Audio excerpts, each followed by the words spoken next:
मुंबई के मालाड पश्चिम में एक मामला स्कूल का सामने आया है। इसको लेकर चर्चा में आए बीजेपी नेता ब्रजेश सिंह। क्या था पूरा मामला? बीएमसी का एक ऐसा स्कूल, इस क्लास तो था लेकिन क्लास में टीचर नहीं। मालवनी टाउनशिप बीएमसी स्कूल के 9वीं और 10वीं कक्षा को शिक्षक देने का जिम्मा पहले फैजाना आयशा ट्रस्ट ने लिया था, परंतु मार्च 2023 में उन्होंने अपने शिक्षक वापस बुला लिए। 18 जून को कई अभिभावक ब्रजेश सिंह के पास गए और उन्होंने बताया कि बच्चे स्कूल नहीं जा पा रहे हैं क्योंकि स्कूल में एक भी शिक्षक नहीं है। आप कुछ करिए, नहीं तो उनका भविष्य खराब हो जाएगा। बच्चों के उज्जवल भविष्य के लिए ब्रजेश सिंह अपनी संस्था प्रयास फाउंडेशन के माध्यम से शिक्षक एवं कर्मचारियों के वेतन इत्यादि के दायित्व लेते हुए उनकी नियुक्ति की, लेकिन उसके बाद जो रुकावट बनी, इस पर क्या कहना था समाजसेवक और बीजेपी नेता ब्रजेश सिंह का, ये आपको सुनाते हैं। जरूरी है शिक्षा, जरूरी इतनी है तो हर व्यक्ति जानता है कि शिक्षा कितनी जरूरी है। शिक्षा के बगैर तो अपना देश कैसे आगे बढ़ेगा, बच्चों का भविष्य कैसे बढ़ेगा। तो ब्रिजेश जी, जब बीएमसी स्कूल की बात आई, जब वहाँ की आपको मालूम पड़ा कि इस तरह की दिक्कत है, वहाँ शिक्षक नहीं है, तो किस तरह से आपने स्टेप लिया और क्या आपने आगे कदम बढ़ाते हुए बच्चों के लिए आपने काम किया? देखिए, ऐसा है कि इधर मालाड में एक मालवनी टाउनशिप स्कूल है जो कि बीएमसी का स्कूल है। बीएमसी स्कूल में 9वीं और 10वीं ये जो क्लास है इंग्लिश मीडियम की, उसमें उसके पेरेंट्स मेरे पास आए और उन्हें बताया कि हमारे बच्चे स्कूल नहीं जा पा रहे। तो मैं बोला क्यों नहीं जा पा रहे? तो उन्होंने बताया कि टीचर ही नहीं है। मतलब अरे बीएमसी का स्कूल है तो टीचर क्यों नहीं है? बोले नहीं है टीचर।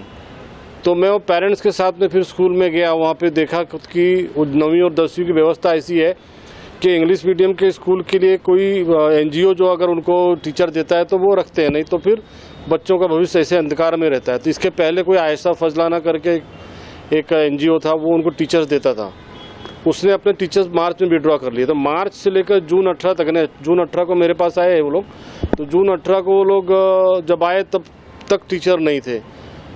अब इसमें क्या हुआ कि टीचर नहीं है तो इसकी जवाबदारी किसकी है? जवाबदारी तो नेचुरली बीएमसी की है, क्योंकि बीएमसी का स्कूल है ना। अब एनजीओ दे, आप लगाओ, कहीं से भी लगाओ। तो हमने जब प्रशासन से बात की तो उन्होंने बोला कि हम तो ये हमारे पास टीचर्स नहीं है, एनजीओ अगर कोई प्रोवाइड करती है तो हम देंगे।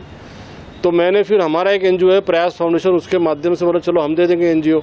अब हमने एक 12 टीचर की व्यवस्था भी की, तो टीचर दे भी दिए।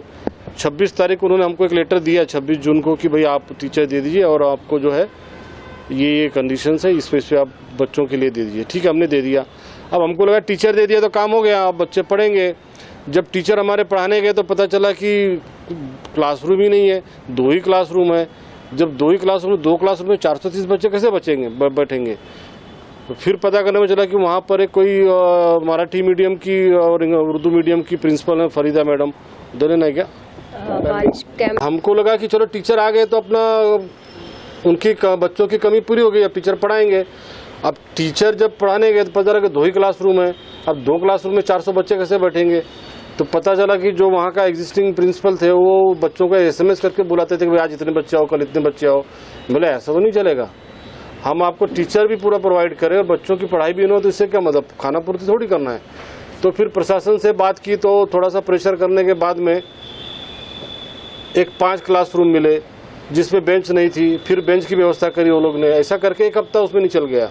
1 हफ्ते के अंदर 5 क्लासरूम मिले बेंच के साथ में, जो कि आवश्यकता थी 10 क्लासरूम की।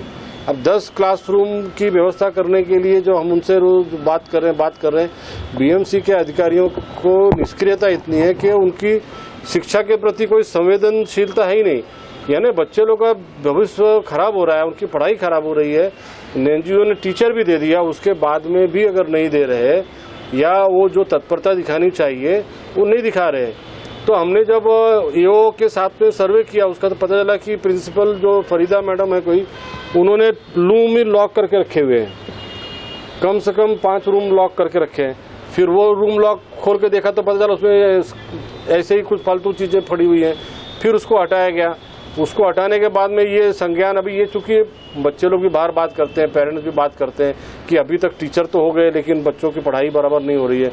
तो इसके बाद मीडिया ने भी उसका दखल लिया। मीडिया ने दखल लेने के बाद में ये हुआ कि वो थोड़ा और हरकत में आए तो फटाफट उन्होंने अभी 10 क्लासरूम और बाकी सारी व्यवस्था कर दी है लेकिन मेरा ये कहना है कि जब सरकार इतना तत्परता से काम करती है, आज की सरकार ऐसी नहीं है कि सरकार उस पर ढिलाई बरतती है, सरकार सारी सुविधाएं दे रही है।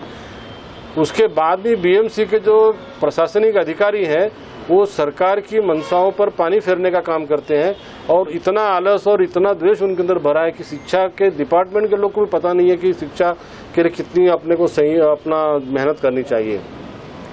इतने सारे प्रोसेस में मुझे खाली 2 ऑफिसर ऐसे मिले, एक रीना वाकर वर्के करके थी और एक किरण दिगावकर जी। ये 2 जन को लगा कि शिक्षा के लिए संवेदनशील दिखे, उन्होंने कुछ मेहनत भी करी, उसके लिए एफर्ट भी डाले, इसलिए मैं उनका धन्यवाद भी करता हूँ। कि सारे लोग खराब है ऐसा मैं नहीं बोलता हूँ, लेकिन जो बाकी सिस्टम है कि आज जैसे हम लोग को एक तड़प आएगी, अरे 9वीं 10वीं के बच्चे और उनका हम लोग कुछ नहीं कर पा रहे, टीचर के लिए रुके हुए, तो ऐसी संवेदनशीलता अधिकारियों के अंदर बिल्कुल नहीं है। पता चला कि एक मराठी मीडियम का जो क्लासरूम है उसको खाली उनको मॉर्निंग शिफ्ट में भेजना है, उसके लिए एक सिग्नेचर के लिए 15 दिन चला गया। 15 दिन आदमी सही नहीं कर, सिग्नेचर नहीं करता है। ये मैडम इधर की प्रिंसिपल उधर ये नहीं भेजती है, प्रपोजल नहीं भेजती है, प्रपोजल भेजने के बाद में वहाँ पर फिर यानी पेपर घूम रहा है और बच्चे बाहर हैं। तो आज की डेट में तो ऐसा देखेगा तो अभी सारी व्यवस्था हो गई है, मीडिया ने भी दखल लेने के बाद में हमारे भारतीय जनता पार्टी के नेताओं ने भी उसमें सपोर्ट किया, तो उसके बाद में अब जो है व्यवस्था हो गई। 10 क्लासरूम भी दे दिए हैं और टीचर्स के रूम, बाकी सारी व्यवस्था हो गई है। सर एक सवाल है कि अंदर और भी स्कूल है बीएमसी के जो कि एडमिशन नहीं हो रहे हैं, तो उसके लिए क्या कहना चाहेंगे, क्या एडमिशन होनी चाहिए? देखो, एक तो पहले मालवनी टाउनशिप का ये जो हमने व्यवस्था की उसके बारे में बता दूं कि इसकी व्यवस्था प्रयास फाउंडेशन के माध्यम से हम लोगों ने की है और जो 12 टीचर अपॉइंट किए हैं और प्यून अपॉइंट किया है, क्लर्क अपॉइंट किया है, सफाई वाला अपॉइंट किया है। ये इनका अपॉइंटमेंट, इनका सारी सैलरी हमने देनी है, इसका सारा जो खर्चा ये प्रयास फाउंडेशन उठाएगा। उसके बावजूद भी ये तो कटनाई हमको झेलनी पड़ रही थी कि बीएमसी में तो कुछ नहीं करना, उनको तो खाली क्लासरूम ही देना था। उसके बाद भी हमको एक दिक्कत आई। और जो आपका प्रश्न है दूसरे इसका मालवनी में तो आप अगर देखो तो कल या परसों ही अभी एक रिपोर्ट आई है कि पूरे बम्बई में 367 अनधिकृत स्कूल हैं। मुझे तो ऐसा लगता है 367 पूरे बम्बई में जरूर है, वो तो जो रजिस्टर्ड नहीं है। लेकिन आप मालवनी मलाड में अगर अवस्था देखोगे तो स्कूलों की हालत ऐसी है कि उनके पास न ग्राउंड है, न टीचर को बैठाने की जगह है, प्रॉपर ये है आपका क्लासरूम है, कुछ नहीं है, लेकिन स्कूल खोल के बैठे हैं और प्राइवेट के नाम पे जबरदस्त फीस ले रहे हैं। गरीब बच्चे कहाँ जाएंगे बताओ मेरे को। अभी ये स्कूल तो खोल दिया, रजिस्ट्रेशन भी कर लिया, अब जब बहुत उसमें जाते हैं तो पता चलता है कि रजिस्ट्रेशन क्लास यहाँ चल रही है, बच्चे रजिस्टर कहीं और के स्कूल में है। ऐसे बहुत सारी तकलीफ मालवनी में है, उसके लिए भी हम लोग कदम उठाएंगे और जरूरत पड़ने पर हम लोग उसके लिए आंदोलन भी करेंगे।